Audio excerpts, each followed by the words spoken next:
MP Anwarul আজিমের খণ্ডিত মরদেহ উদ্ধার, তদন্ত করছে কলকাতা পুলিশ। হত্যাকাণ্ডে বাংলাদেশিরাই জড়িত জানালেন স্বরাষ্ট্রমন্ত্রী, শাস্তির দাবি পরিবারের। এমপি আজিমকে খুঁজে বের করতে পারেনি বাংলাদেশ সরকার ও বন্ধুরাষ্ট্র কেউই, মন্তব্য মির্জা ফখরুলের। বন্ধুরাষ্ট্রকে দায়ী করা সমীচীন নয় বলেছেন ওবায়দুল কাদের। হাজার হাজার কোটি টাকা লোপাটেও ব্যবস্থা না নেওয়ায় আস্থা কমছে ব্যাংকের ওপর, অভিযোগ মেননের। রিজার্ভ কমে যাওয়া দুশ্চিন্তার, বললেন ডক্টর আতিউর। দেখছিলেন বিআরবি কেবলস সংবাদ শিরোনাম, এবারে বিস্তারিত। ঝিনাইদহ ৪ আসনের নিখোঁজ সংসদ সদস্য আনোয়ারুল আজিমের খণ্ডিত মরদেহ পাওয়া গেছে পশ্চিমবঙ্গের কলকাতার নিউ টাউনের একটি ফ্ল্যাটে। চিকিৎসার কথা বলে ভারত গিয়ে তিনি নিখোঁজ হন। স্বরাষ্ট্রমন্ত্রী আসাদুজ্জামান খান জানান, আনোয়ারুল আজিমকে পরিকল্পিতভাবে হত্যা করা হয়েছে। খুনের ঘটনায় ৩ জনকে গ্রেফতার করেছে বাংলাদেশ পুলিশ। এদিকে এই হত্যাকাণ্ডের ব্যাপারে রাজধানীর শেরেবাংলা নগর থানায় মামলা করেছেন নিহত আনোয়ারুল আজিমের মেয়ে। বিস্তারিত জানাচ্ছেন জিয়া খান। বুধবার সকালে কলকাতার নিউ টাউন এলাকার সঞ্জীভা গার্ডেনের একটি ফ্ল্যাট থেকে নিখোঁজ সংসদ সদস্য আনোয়ারুল আজিমের খণ্ডিত মরদেহ উদ্ধার করে কলকাতা পুলিশ। গেল 12 মে তিনি চিকিৎসার জন্য ভারতে যান। দুদিন পর অর্থাৎ 14 মে থেকে যোগাযোগ বিচ্ছিন্ন ছিলেন আজিম। তার নিখোঁজের বিষয়ে গোয়েন্দা পুলিশের সঙ্গে যোগাযোগের পর কলকাতার একটি থানায় সাধারণ ডায়েরি করেন পরিবারের সদস্যরা। পুলিশ আসছে এটাই দেখছি। কবে থেকে পুলিশ আসছে? আমরা দেখছিলাম কাল থেকেই দেখছি পুলিশ আসছে। কত পুলিশ লোক? নিউটাউন থানা না বাইরে? এখন নিউটাউন থানা, এই সকালবেলা এখন নিউটাউন থানায় ঢুকলো। আপনারা সব ছিলে, দেখলে। সংসদ সদস্য আনোয়ারুল আজিমের হত্যার বিষয়টি খতিয়ে দেখা হচ্ছে বলে জানিয়েছেন স্বরাষ্ট্রমন্ত্রী। কলকাতার এক বাসায় তাকে পরিকল্পিতভাবে খুন করা হয়েছে এবং এই খুনের মোটিভ কারা কারা খুন করেছিলেন এই সব তথ্যই আমাদের ভারতীয় পুলিশ কাজ করছে, আমাদের পুলিশও কাজ করছে। ভারতীয় পুলিশ আমাদেরকে দিয়েছিলেন, সেই তথ্য অনুযায়ী আমাদের পুলিশ, বাংলাদেশের পুলিশ, তাদের মধ্যে থেকে আমরা 3 জন অপরাধীকে আমাদের পুলিশ ধরেছেন এবং তাদের জিজ্ঞাসাবাদ চলছে, তদন্ত চলছে। এদিকে আইজিপি বলেন, আনোয়ারুল আজিমের মৃত্যু সম্পর্কে গণমাধ্যম থেকে তারা জেনেছেন। আগে থেকে তার নিখোঁজের পেছনে স্বর্ণ চোরাচালান, হুন্ডি সহ নানা মোটিভ নিয়ে পুলিশ কাজ করছিল বলেও জানান তিনি। তাদের সাথে আমাদের সার্বক্ষণিক যোগাযোগ আছে। আমরা তাদের সাথে তারা যে সহায়তা চাচ্ছে সেই সহায়তা আমরা প্রদান করছি এবং তাদের যে যোগাযোগ আছে এই যোগাযোগের মাধ্যমে যে সহযোগিতা প্রদান করছি আমাদের এবং তাদের ইনভেস্টিগেশনের স্বার্থে আমার মনে হয় এগুলো এখন না বলাই শ্রেয় হবে। এই মোটিভ নিয়ে কাজ করছে এই ইন্ডিয়ান পুলিশ, কাজ করছে, আমরাও কাজ করছি। আমরা এখনই এই সম্পর্কে মন্তব্য করার সময় হয়নি। 3 বারের সংসদ সদস্য ছিলেন আওয়ামী লীগ নেতা আনোয়ারুল আজিম। কে বা কারা তাকে হত্যা করেছে তার তদন্তে নেমেছে পুলিশ। জিয়া খান, বাংলা ভিশন, ঢাকা। সংসদ সদস্য আনোয়ারুল আজিমের মরদেহ উদ্ধারের খবরে শোকের ছায়া নেমে এসেছে এলাকায়। স্বজনদের মাঝে চলছে শোকের মাতম। মরদেহ দ্রুত দেশে আনার দাবি জানিয়েছেন তারা। ঝিনাইদহ প্রতিনিধি আসিফ ইকবাল মাকুনের পাঠানো তথ্য ছবিতে ডেস্ক রিপোর্ট। 7-8 দিন নিখোঁজ থাকার পর বুধবার সকালে কলকাতার নিউ টাউন এলাকার সঞ্জীভা গার্ডেনের একটি ফ্ল্যাট থেকে ঝিনাইদহ 4 আসনের সংসদ সদস্য আনোয়ারুল আজিম আনারের মরদেহ উদ্ধারের খবরে শোকস্তব্ধ তার স্বজনরা। শোকের ছায়া নেমে এসেছে নেতাকর্মীদের মাঝে। এমন একটি এমপিকে হারাইছি যে এমপি আসলে সর্বদা সব কাজে নিয়োজিত, তার কোনো দিন ছিল না, রাত ছিল না। এমন এমপিকে আমরা হারাইছি। আসলে এরকম এমপি আর আমরা পাবো না। আমরা তার জানাজা নামাজে অংশগ্রহণ করবো, এটা ভাবতে বুকের মধ্যে কেঁপে ওঠে। আসলে আমরা কালীগঞ্জবাসী বঞ্চিত এমন একজন এমপি থেকে। তার অভাব কোনোদিন পূরণ হবে না। কালীগঞ্জের মানুষ আজকে সব কিছু হারিয়ে ফেলে। রাস্তাঘাটের কথা কৌতু হয় না, ওই একভাবে রাস্তাঘাট জিরা ভাঙা খেটে রাস্তায় ও টাকাকে দিচ্ছে। ও বড় লোকের বাড়িতে আগে গরিব মানুষের বাড়ি আগে ভক্তি করা যাবে। স্বজনরা জানান, গত 11 মে চিকিৎসার জন্য চুয়াডাঙ্গার দর্শনা দিয়ে ভারতে যান আনোয়ারুল আজিম। গত 15 মে সকালে পরিবারকে বার্তা পাঠান তিনি দিল্লি পৌঁছেছেন। এরপর থেকে তার সাথে আর কোনো যোগাযোগ করতে পারেননি স্বজনরা। 3 বারের সংসদ সদস্য আনোয়ারুল আজিম ঝিনাইদহের কালীগঞ্জ উপজেলার নিশ্চিন্তপুর গ্রামের বাসিন্দা ছিলেন।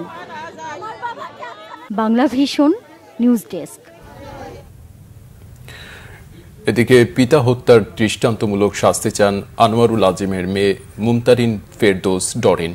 আর এ হত্যাকাণ্ডের গুরুত্বপূর্ণ তথ্য পাওয়ার কথা জানিয়েছেন অতিরিক্ত পুলিশ কমিশনার হারুনুর রশিদ। আমার বাবার হত্যার বিচার চাই আমি।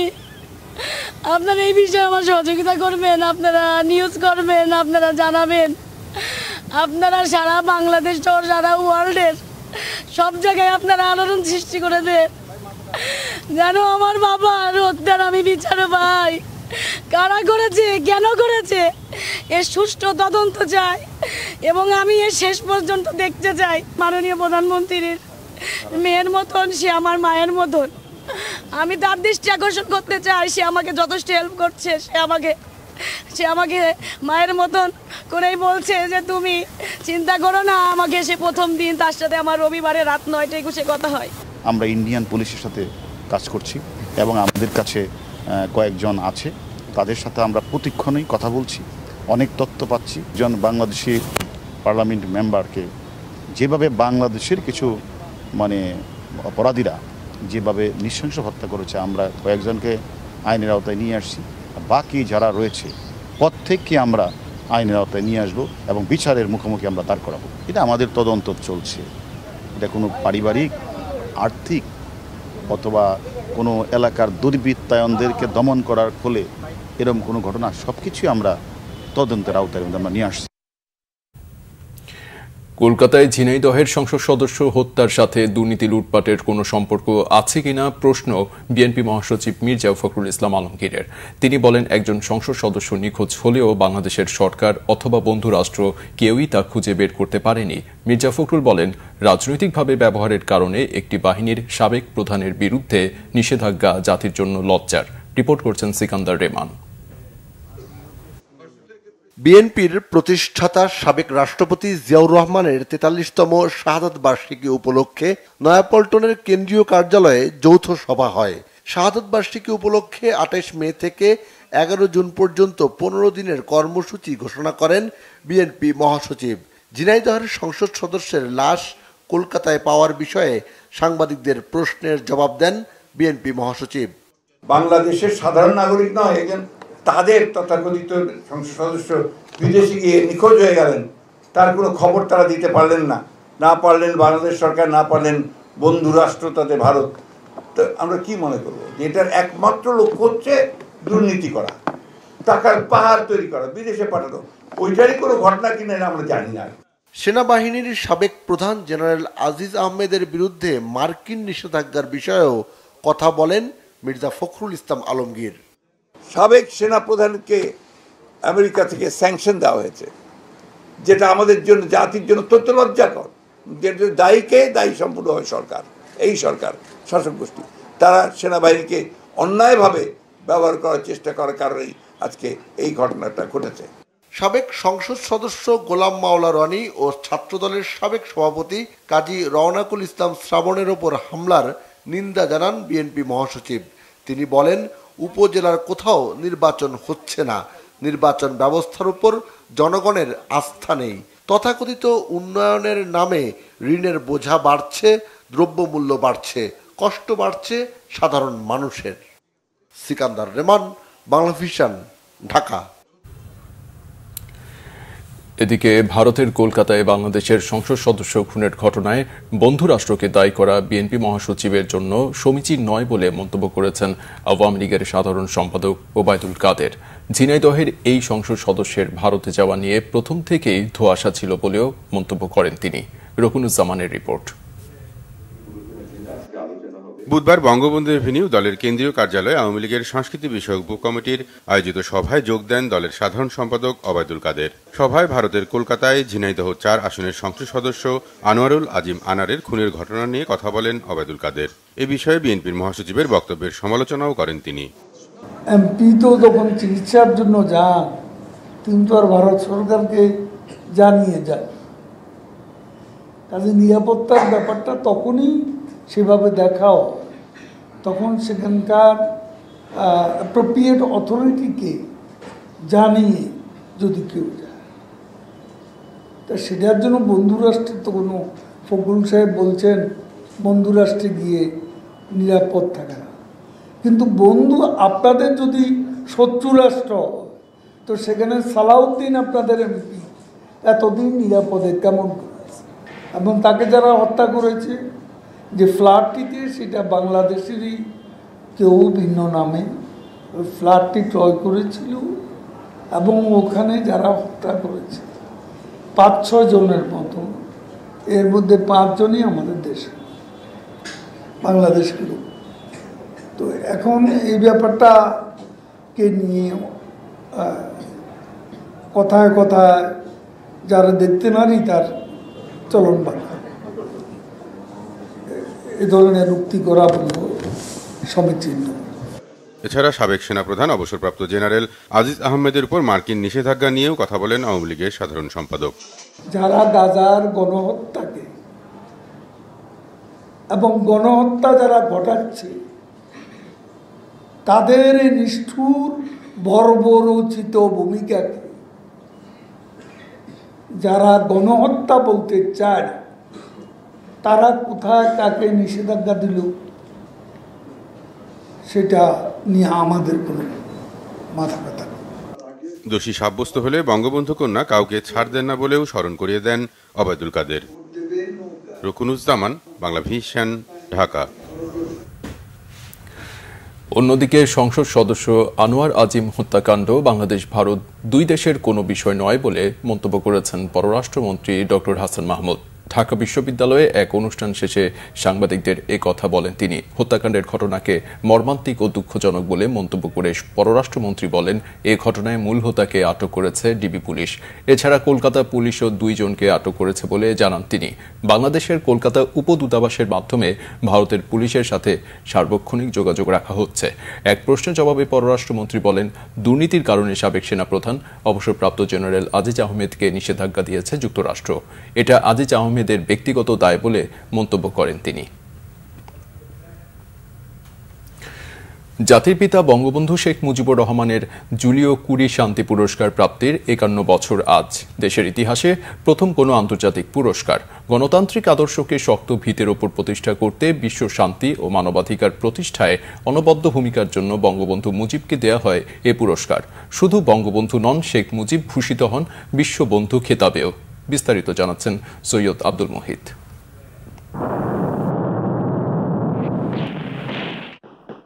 দীর্ঘ পথ পেরিয়ে বঙ্গবন্ধুর দৃঢ় নেতৃত্বে ৭১ অর্জিত হয় স্বাধীনতা। যুদ্ধ পরবর্তী বিপর্যস্ত দেশ পুনর্গঠন, লাল সবুজ পতাকার মর্যাদা সমুন্নত রাখতে শেখ মুজিবের শুরু হয় নতুন সংগ্রাম। অল্প সময়ের মধ্যে বঙ্গবন্ধুর সততা, নিষ্ঠা, দেশ ও মানুষের প্রতি ভালোবাসা, গণতান্ত্রিক অসাম্প্রদায়িক আদর্শ দৃষ্টি কাড়ে পুরো বিশ্বের।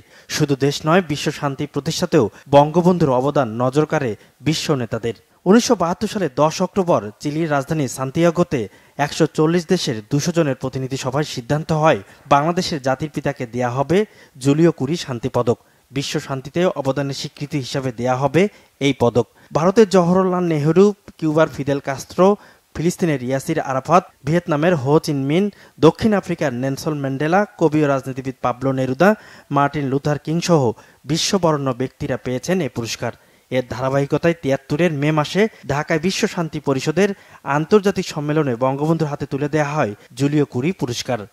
এই সম্মান কোনো ব্যক্তি বিশেষের জন্য নয়, এই সম্মান বাংলাদেশের স্বাধীনতা সংগ্রামে আত্মদানকারী শহীদদের, স্বাধীনতা সংগ্রামের বীর সেনানীদের। জুলিও কুরি শান্তি পদক সমগ্র বাঙালি জাতি। সেদিন থেকে বঙ্গবন্ধু আন্তর্জাতিক পরিমণ্ডলে স্বীকৃত বিশ্ববন্ধু শেখ মুজিব হিসাবে।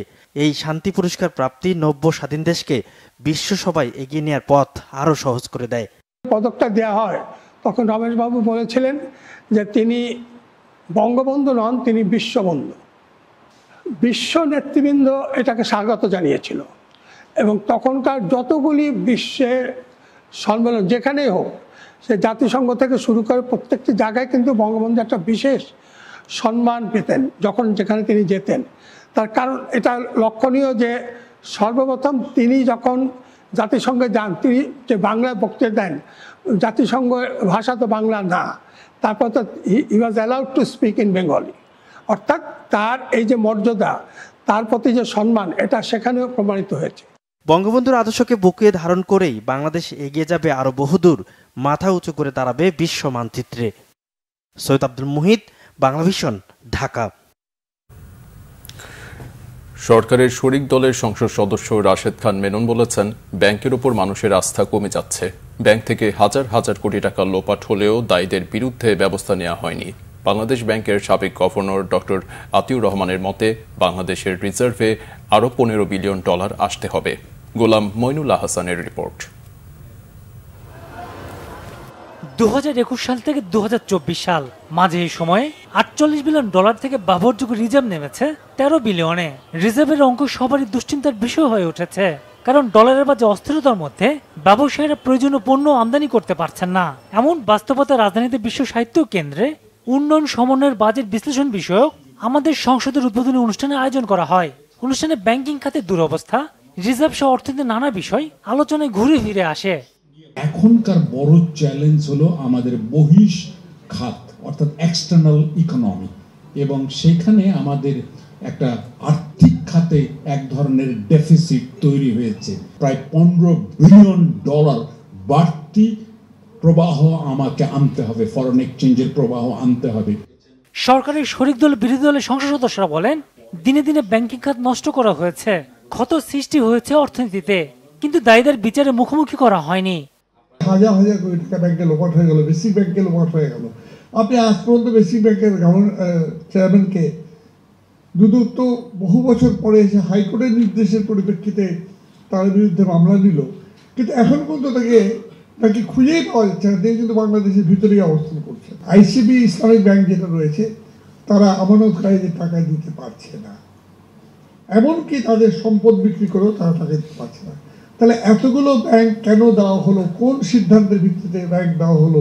যে ইন্টারেস্ট রেটটা এখন ব্যাংক ফিক্স করবে, সেটা কিসের বেসিসে ফিক্স করবে অন্তত সেটা বলে দেন। আপনার যেটা ব্যাংক রেট থাকবে, আমেরিকায় কি হয় ব্যাংক রেট, এরা আদার পার্সেন্ট বাড়াবার জন্য they go for such a big discussion, 1/4% বাড়াবার জন্য they go for such a big discussion. আর আবার এখানে 7 দিনের মধ্যে আপনার 9% থেকে 15% করে দিচ্ছে। বাংলাদেশের অর্থনীতির জন্য রাশিয়ার যুদ্ধ ও করোনাকে সামনে আনা হয়, কিন্তু করোনার সময় বাংলাদেশের অর্থনীতি ভালো ছিল। এ সময় রাশিয়ার অর্থনীতি আরো চাঙ্গা হয়েছে বলে মন্তব্য করেন তারা। গোলাম মইনুল আহসান, বাংলাভিশন, ঢাকা। শুধু নিজে বা পরিবারকে নিয়ে ভালো থাকার চিন্তা না করে দেশ ও জনগণের কল্যাণে কাজ করতে বৌদ্ধ সম্প্রদায়ের প্রতি আহ্বান জানিয়েছেন রাষ্ট্রপতি মোহাম্মদ শাহাবুদ্দিন। বুধবার বিকালে বঙ্গভবনে বৌদ্ধ ধর্মাবলম্বীদের শুভ বুদ্ধ পূর্ণিমা উপলক্ষে সংবর্ধনা অনুষ্ঠানে তিনি এ আহ্বান জানান। বৌদ্ধ ধর্মীয় নেতারাও বঙ্গভবনে রাষ্ট্রপতিকে ফুল দিয়ে শুভেচ্ছা জানান। রাষ্ট্রপতি এ সময় বলেন, মহামতি বুদ্ধ স্থান কাল পাত্রের ঊর্ধ্বে উঠে পৃথিবীর সকল জীবের কল্যাণ ও সুখ কামনা করেছেন। বৌদ্ধ নেতাদের তিনি বলেন, জাতির পিতা বঙ্গবন্ধু শেখ মুজিবুর রহমানের স্বপ্নের সুখী, সমৃদ্ধ ও শান্তিময় বাংলাদেশ গড়তে বুদ্ধের সুমহান শিক্ষা ও আদর্শকে সবার মাঝে ছড়িয়ে দিতে হবে। দেশে দেশে যুদ্ধ, বিগ্রহ ও বিশ্ব অর্থনীতিকে ভারসাম্য করে তুলছে উল্লেখ করে রাষ্ট্রপতি জানান, এর নেতিবাচক প্রভাব পড়ছে দেশের আর্থসামাজিক খাতে। তাই কঠিন এ সময়ে সকলকে একে অপরের পাশে দাঁড়াতে আহ্বানও জানান রাষ্ট্রপতি। দেশ ও জনপদের কল্যাণে কাজ করবেন, শুধু নিজে বা পরিবারকে নিয়ে ভালো থাকার চিন্তা না করে সকলকে নিয়ে ভালো থাকার চিন্তা করবেন। একটি সৌহার্দ্য ও শান্তিপূর্ণ বিশ্ব প্রতিষ্ঠার লক্ষ্যে মহামতি বুদ্ধ আজীবন সাম্য ও মৈত্রীর বাণী প্রচার করে গেছেন। আওয়ামী লীগকে দানবীয় শক্তির সরকার উল্লেখ করে তাদের কবল থেকে দেশ ও দেশের মানুষের অধিকার প্রতিষ্ঠার জন্য আন্দোলন সংগ্রামে সবাইকে ঐক্যবদ্ধ হওয়ার আহ্বান জানিয়েছেন বিএনপির মহাসচিব মির্জা ফখরুল ইসলাম আলমগীর। বুধবার বিকালে বিএনপি চেয়ারপারসন বেগম খালেদা জিয়ার গুলশান কার্যালয়ে বৌদ্ধ ধর্মাবলম্বীদের সাথে শুভেচ্ছা বিনিময় অনুষ্ঠানে তিনি এ কথা বলেন। অনুষ্ঠানে সারা দেশের বিএনপি সমর্থক বৌদ্ধ ধর্মের প্রতিনিধিরা অংশ নেন। মির্জা ফখরুল ইসলাম আলমগীর বলেন, ফ্যাসিবাদের বিরুদ্ধে গণতান্ত্রিক আন্দোলন সহজ কথা নয়, এই আন্দোলনে বিজয় অর্জন করতে হবে।